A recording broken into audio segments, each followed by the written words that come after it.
שלום תלמידים, בואו נניח שיצאתם לטיול עם הכיתה על מנת לחקור את שדות התותים ברמת השרון. שאתם יכולים לצייר בצורה נפלאה את מה שאתם חוקרים, וזאת על מסך הטלפון אשר נמצא בכיס שלכם, כל טלפון, אייפון או סמסונג. בסרטון הזה תגלו מדוע כל כך כיף לצייר על מסך הטלפון, ותלמדו כיצד עושים זאת, והכי חשוב, הצלחה מובטחת ב100%. כל הציורים שתראו כאן ציירו על ידי על מסך הטלפון. בואו נצא לדרך ותהפכו לחוקרים וגם לאומנים בדומה לי. אני רוצה לספר לכם על 3 דברים מאוד חשובים בתחום המדע והציור. ראשית, כדאי להיות סקרן. סקרנות היא בלב המדע והאומנות, וזה כולל לא להתבייש לשאול שאלות. הדבר השני, המושג כישלון אינו קיים.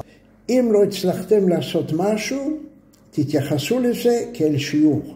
חפשו בכיף, היכן טעיתם ונסו לתקן. אף אחד לא מצפה שתצליחו במכה ראשונה. והדבר השלישי, אין דבר כזה ציור יצא מכוער. עם קצת דמיון ניתן להפוך כל ציור מכוער כאילו ליפה בצורה מאוד פשוטה. הוספת כתם צבע ועוד מיליון אפשרויות. רק צריך להפעיל את הדמיון. והנה דוגמה של שילוב אומנות במחקר אשר אני ביצעתי בבית הספר אוסישקין ברמת השרון. הסתובבתי הרבה סביב בית הספר וחיפשתי דברים מעניינים. סקרן אותי המגדל הכחול שמאחורי בית הספר, מהו, תנועת המכוניות בחסית הבניין, אז ציירתי את שניהם. בשלב השלישי נכנסתי לאינטרנט, לגוגל, וחיפשתי צילומים ישנים של אותו מקום לפני 70 שנה. זה היה חלק מן המחקר. בואו נראה כעת דוגמה לציור ממש בפלאפון, הפעם ציור מן הדמיון. בכל טלפון יש פונקציה הקלט מסך. כל מה שאתם עושים נרשם, ואז אפשר להראות לכולם, למורים, להורים, לעצמכם, כיצד ציירתם, כל המחיקות וכל השינויים.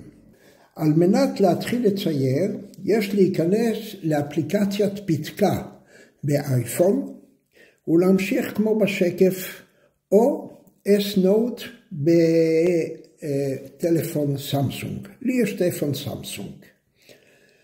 נכנסתי לבחירת עיפרון, צבע, עובי, שקיפות.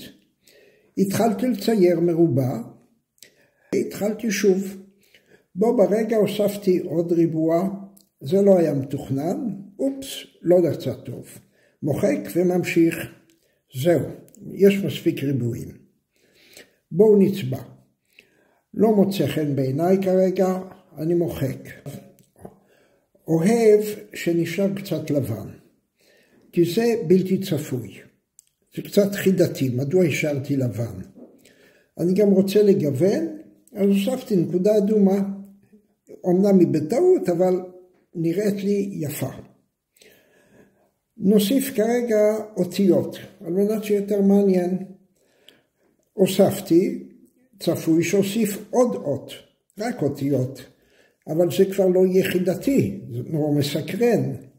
באפליקציה אפשר לבחור צבעים גם כן. החום האדום הזה גונב את ההצגה. הוא דומה לטרוקוטה. אני מתחרט והופך אותו לקטן יותר. משאיר סתם כתם. שימו לב, שום דבר לא היה מתוכנן מראש. כעת אני מוסיף את החתימה שלי. חשוב שתהיה חתימה יפה ועם חיוך. ניתן לכתוב גם שם לציור, ובזאת סיימתי. ואני מאוד גאה בציור הזה, אשר מוקדש לכל תלמידי כיתות ד' ברמת השרון. כעת אדגים לכם בהילוך מהיר, כיצד ציירתי את בית הדואר הראשון ברמת השרון, אשר הפך לגלריה בשם פוסטה.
וכעת לעבודה.